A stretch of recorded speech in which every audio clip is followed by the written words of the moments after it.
Bangladesh team থেকে আপনি কি আশা করতে পারেন?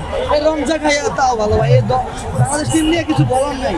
বাংলাদেশের আসলে লজ্জা করা উচিত, তাদের থেকে শেখা উচিত কিভাবে ভালো করা উচিত। এটা আমাদের জন্য একটা লজ্জাজনক। 20 বছরের ক্রিকেট মাত্র 8 বছরের ক্রিকেটের কাছে হাইরা গেল। এটা সম্পূর্ণ দায়ভার আমাদের ভোট নিতে হবে। বারবিকিউ পার্টি করতে তারা কি সেমি খেলার জন্য যায়? বাংলাদেশ টিম দেশের জন্য খেলে না। সেট আপ হয়ে লাগে 6 বল বা 12 বল, 2 বল লাগে সেট হইতে। কারো কারো ক্যারিয়ার সেট হয়ে যায় আর কারো কারো ক্যারিয়ার ধ্বংস হয়ে যায়। বাংলাদেশ টিম থেকে আপনি কি আশা করতে পারেন?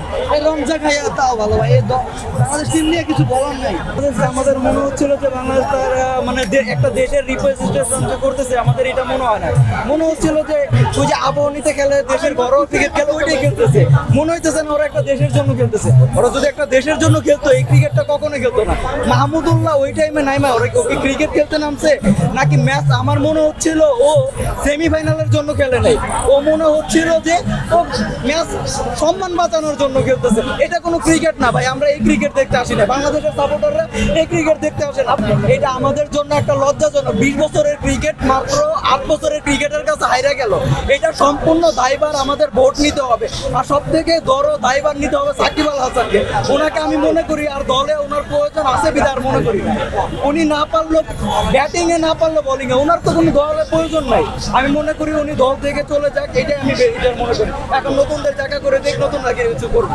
আর একটা বাচ্চা পোলাপান ওই যে নাজমুল হোসেন শান্ত, ওর তো বয়সই হয় না, ও ক্যাপ্টেন্সি করার মতো যোগ্যতাই হারাই ফেলাইছে।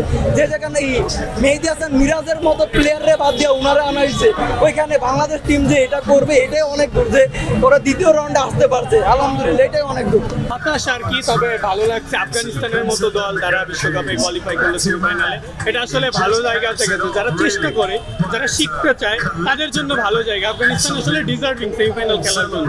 বাংলাদেশের আসলে লজ্জা করা উচিত, তাদের থেকে শেখা উচিত কিভাবে ভালো করা উচিত। আর এই যে যতদিন পীর বাবা মুরিদ বাবা হয়ে থাকবেন, এমুক প্লেয়ারের ফ্যান তমুক প্লেয়ারের ফ্যান হয়ে থাকবেন, ততদিন দেশের অবস্থা এই হবে।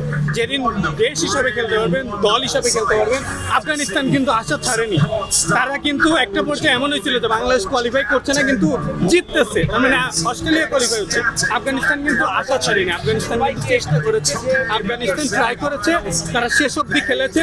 এই জন্যই আফগানিস্তান আজকে কোয়ালিফাই করেছে। আসলে লজ্জা কষ্ট নিয়েই ফিরে যেতে হচ্ছে।